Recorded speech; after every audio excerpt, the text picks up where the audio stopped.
Welcome to Tomorrow's World Today, a show dedicated to the discovery of innovation and cutting-edge technology. We showcase the latest developments from the greatest companies and smartest people in the world. Tomorrow's ideas are out there. And through our journey of inspiration, we will create a plan for the park of the future. This is Inventionland World Headquarters. Here now is George Davison. Stuart, we need to get this robot finished. How much longer is this going to take? Inventionland Institute needs this robot. We're making pretty good progress, but we still got a while to go. Well, I hate to tell you this, my friend, but you're going to have to fail faster or we're going to miss another whole school season. Hey, Stuart. Hey, George. Hey. Tomorrow? Ooh, is this a new robot? It is. This is our new teacher's assistant. We were over at the schools that are running all of our inventing labs, and we noticed the kids kept asking standard questions that actually a robot could help them with. So this is our new robot. There's no name yet for him, but hopefully what we're gonna see one day are kids coming up to the robot and saying, hey robot, what would be the X, Y, and Z setting for me cutting a 1/4-inch thick piece of styrene in the laser cutter? And then the robot will respond with, boop, boop, boop, boop, and it'll say, oh, the setting for X, Y, and Z is what it is. And then the child can go over and plug it in and get the cut. Is it gonna answer in that voice? It might. Well, I better get to electronics. I got a lot of work to do still. Thanks, Stuart. Bye, We'll see Stuart. Well, this is super cool.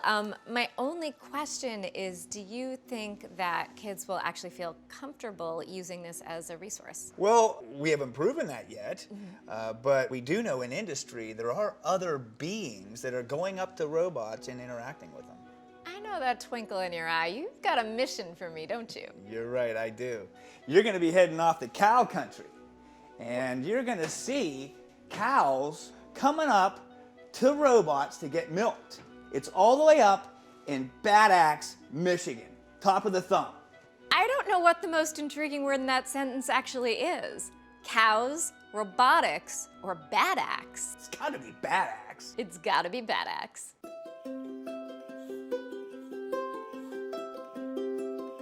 George knows I love going on discovery missions, but with this trip in particular, I'm gonna get the opportunity to live out a childhood fantasy of mine. When I was a kid growing up in suburban New Jersey, I went through this phase where I was obsessed with the idea of living on a farm and dreamed of milking Betsy, my imaginary pet cow. Now, the dairy industry today is way more complex than when milk went right from the cow to the cup. So today, I'm here at Sheridan Dairy to begin my exploration of the science and sustainability of modern milking. But mostly, I'm just really excited to meet some cows. Oh my gosh, what is this? How do you like our robot? Oh, hi, you must be Ashley. Hi. Hi, and I'm Eric. Nice to meet you. well, I hope you guys don't mind that I kind of snuck into the barn while I was waiting for you. No, we're excited to have you here, and we can't wait to show you the rest of the robots on the farm. We're going to show Tamara all about how we help keep our farm sustainable by using technology. Well, we're excited to introduce you to our astronaut. Wait, you're astronaut? I never expected to meet an astronaut on a dairy farm. Astronaut is the name brand of our automated milking system, otherwise known as a milking robot. A milking robot. The milking technology has made our lives a lot easier and allows us to spend more time with our family, our 2 young daughters. Tell me a little bit about how these robots work. Like, what am I seeing right here? In the milking process, the cows walk in the robot, they get their teats disinfected and their teats brushed, and then using lasers, the robot attaches each cup to the teat. It tracks the milk flow, and once it gets down low enough, it'll actually take each cup off. It sprays it with a disinfectant, and then it lets the cow out. And the whole time, while the cow's getting milked, it feeds them pellets, which are like their little treats. So the robot can actually tell when the cow is ready for milking. Is that done by the lasers? That's part of the scan? No, they each have a unique tag on their neck, and that reads with an RFID reader, and it tells the robot each unique cow that comes in. In addition to that, the collars also have basically a fitness tracker in them, just like what you would wear on your wrist. So it counts their activity, it counts how many minutes and hours a day that she's chewing her cud or eating. which is a direct relation to whether a cow is happy, healthy, and content. Question for you. Do the cows just kind of wander in whenever they feel like being milked? Like, how does that work exactly? The cows can come in and they totally get to pick their schedule. If it's too soon for her to be milked, like if she just came in an hour ago and got milked, then the robot will just let her out and it says, nope, it's not your time. This is like the lap of cow luxury. That's our goal. We want happy, healthy cows because that makes really nutritious milk. George, I am finding this utterly fascinating. This farm is amazing. So all that milk I saw flowing through the tubes with the astronaut, ultimately it gets collected here? Yep, absolutely. This is our refrigerated tank. So a couple questions about numbers actually before we get into the details about the tank. How many cows are here on the farm? We're currently milking about 250 cows, pulling out 2,400 gallons of milk 2,400 gallons of milk? every day. Wow, you guys are very busy here. So tell me a little bit about how the collection tank actually works. It's refrigerated because legally we have to get the milk down below 40 degrees within an hour. So usually our tank, we try to keep it at about 38 to 37 degrees all the time. So all the milk is offloaded once a day. Yep, every day. Usually the milkman beats us out to the barn and he empties the tank and then he's off for the day and goes to the processing facility. You guys really have it all here. We really do, but you haven't seen the cutest part yet. We have one last surprise to show you. Oh my goodness!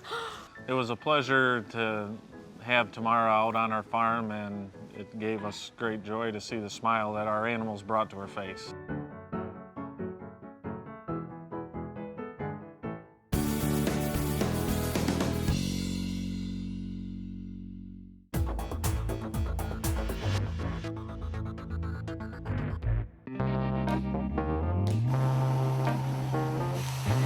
Now that I've spent some quality time with the cows, I'm excited to get a hands-on look at how the milk is processed, pasteurized, and made ready for retail, including how it's turned into chocolate milk. My daughter cannot wait to get the details on that one.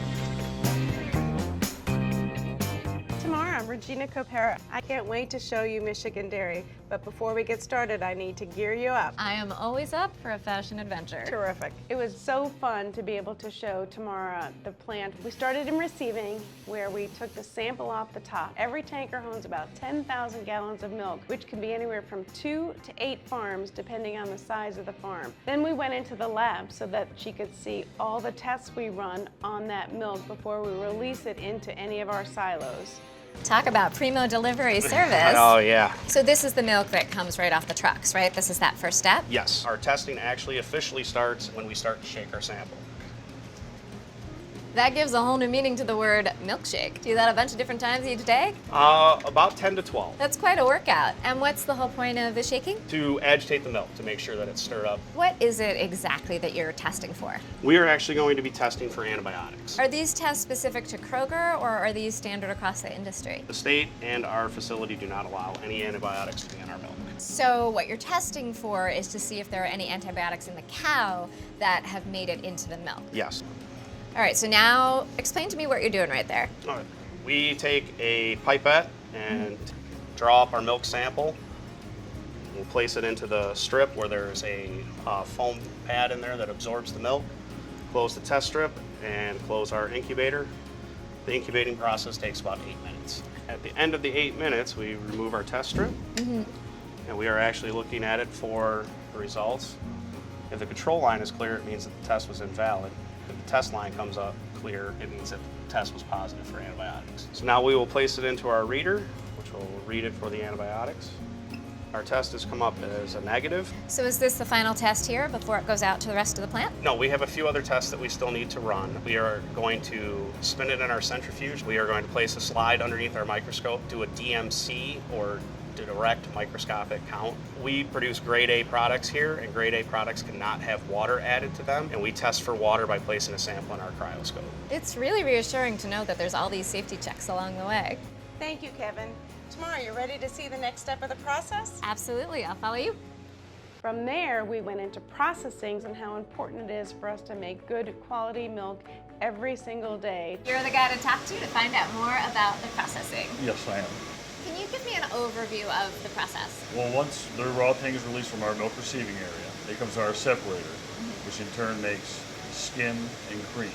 Okay. After that, the skim goes to a skim raw tank, our cream goes to a cream raw tank. Then where does the milk go?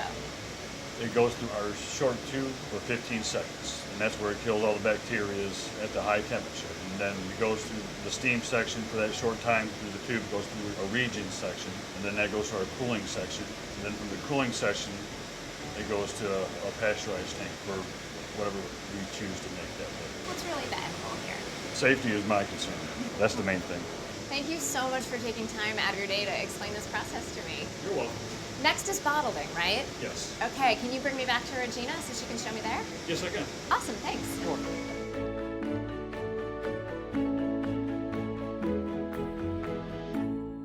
Hey, George. Hey, Tamara, how are things going in Michigan? Well, I'm right in the middle of my tour of the dairy plant, but I ducked out for a quick sec so I could check in. Hey, thanks for doing that. Things on the farm go okay? The farm is great, and you're right. Robots are indeed taking over the world, slowly but surely, or at least the Kennedy family farm. I've got to get back in there, so I hope it's okay. I just wanted to quickly check in. Oh, that's fine. Why don't you get going? I've got to get down to the ideation lab anyway, but thanks for calling in. Sure thing. Happy inventing. All right, have fun out there. Bye, George.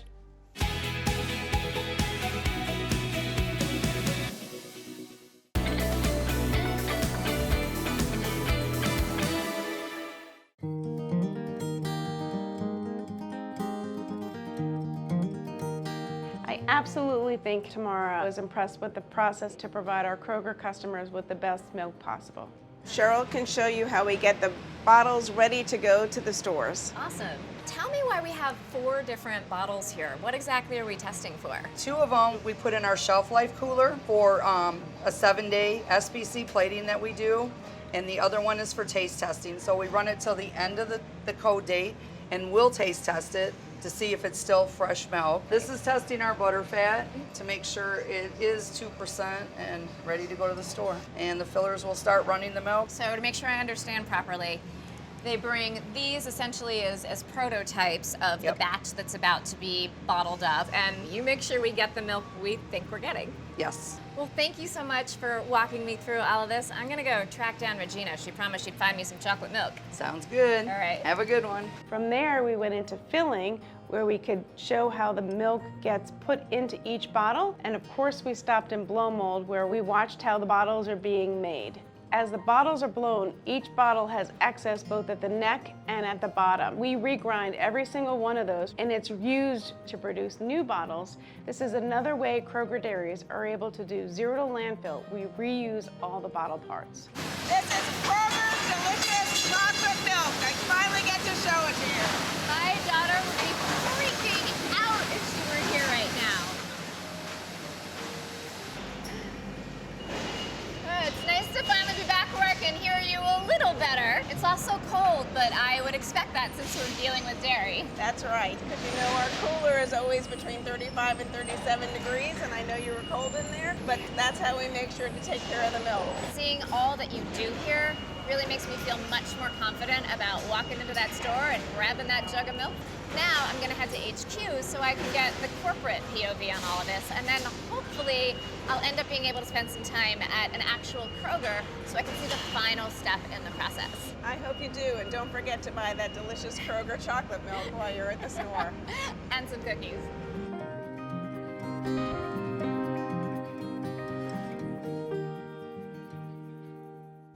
Hey Kyle, we have Tamara for you. Great. Hi Tamara, welcome to Kroger. Ah, it's so nice to meet you. So you've been to the farm? Yeah, I've Yes. been to the farm and I had a great visit at the processing plant. Great. I wanted to come see you to get more of a corporate perspective on this industry. I thought maybe we could start with a little bit of the history of Kroger. Yes, so Kroger started in 1883. Wait, hold on. Did they even have refrigerators in 1883? Yes, I believe that there were. Okay. So we were able to vertically integrate our production Mhm. and our retail. So we began to sell baked goods, meat, as well as dairy, and coffee in our own stores that we produce in our own plants. So you guys are a really big company. I'm curious about what sustainability efforts you're involved with. So we are so excited because in 2020, all of our manufacturing sites, all 35 sites, will be zero waste. So what exactly does zero waste mean? Because that can mean a lot of different things to a lot of different people. Zero waste means 90% diversion from landfill. So 90% of the items that would normally go to a landfill instead are being reused, reduced, recycled. Yes, exactly, something that we are very proud of. George, you know I love it when a corporation finds a way to put sustainable efforts right at the forefront of what they're doing. Shopping today is a completely different experience than back when Kroger was founded in 1883, and I'm guessing it's going to continue changing. What can we expect? Tamara, you want to know when the robots are coming, don't you? I mean, if this guy showed up on my doorstep, I might be a little nervous. Although, if he's got milk and cookies, then I'd invite him on in. So, we don't have a crystal ball, but I can tell you that we are accelerating all of our resources to understand more what the customer wants, whether it's more digital, whether it's more home delivery, whether it's more in-store pickup. We are putting a lot of efforts behind understanding how consumers want to shop and what consumers want. Do you think that the store is always going to have a place? I think as long as there's an experience that we can offer the customer, we will always have our stores. Well, speaking of that store experience, I would love to complete my journey with one. Do you think you could set up a store visit for me? Well, I'd be happy to. And you can see where it all happens from a merchandising perspective. Awesome. Thank you so much. It's been great chatting with you. Kroger means so much to me. I've been with Kroger for 16 years. So I have learned how important food is to people and how we have to be right each and every day, whether it be selection, whether it be price, whether it be our offerings on the shelf. And it's so fascinating to understand what our customers want and try to meet to that demand.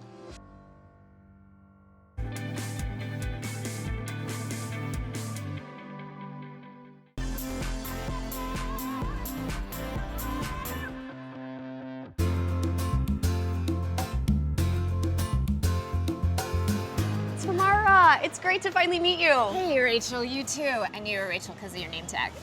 So I've been following the process of milk all the way from cow now to this final stop, and I'm excited to see what's next. It's incredible. I can't wait to show you. Let's take a walk. All right, I'll follow you. I'm so excited to show Tamara around the store today, our fresh milk, our great store, and our great customers. So I figured we'd come down the cereal aisle, given we're talking about milk today. That makes perfect sense. I have an 8-year-old daughter, and she is finally at that stage where she will wake up in the morning, before we do, get up, go to the fridge, grab the milk, and pour herself a bowl of cereal. Oh my gosh, I have a 2-year-old and a 4-year-old, and I can't wait until they can pour their own glass of milk. Don't worry, there is more sleep coming, although we still have a couple of years. My kids are huge milk lovers. From the time they wake up to night, they would drink it all day long. Oh, wow, wait a sec. Are these the new containers that I saw at the plant? Yes, 10% less plastic. What other sustainability efforts is Kroger involved with? You know, we're really committed to our community and our social impact on the environment. We call Zero Hunger, Zero Waste. It must be really neat as a working mom to be able to set that example for your kids. It's a great example where we're eliminating waste and ending hunger right in our communities. Very cool. Okay, so since I have you here, I've got to ask you a couple of supermarket secrets. Be honest with me, how long does this milk really stay on the shelves? You know, we order it fresh every day. We fill our shelves throughout the day, and we have a 10-day freshness guarantee. What does that mean exactly? 10 days from the time that you buy it to enjoy it. Okay, so wait, you're telling me that if I buy some milk, I bring it home, and within those 10 days it spoils, I can bring it back and you'll replace it, no questions asked? Absolutely. Working in the grocery industry, I've learned a lot about milk. Here's a fun fact. Keeping milk in the door actually lessens the shelf life with the temperature change with the door opening and closing. Speaking of fresh milk, I see the chocolate milk. All of our Kroger milk is made local. I think you just helped me find my gift from my boss. I always try and bring him something from my travels. George, you better have my plate of cookies waiting for me, because I got some nice fresh chocolate milk for you. Let me get this for you. Thanks. All right, good to go.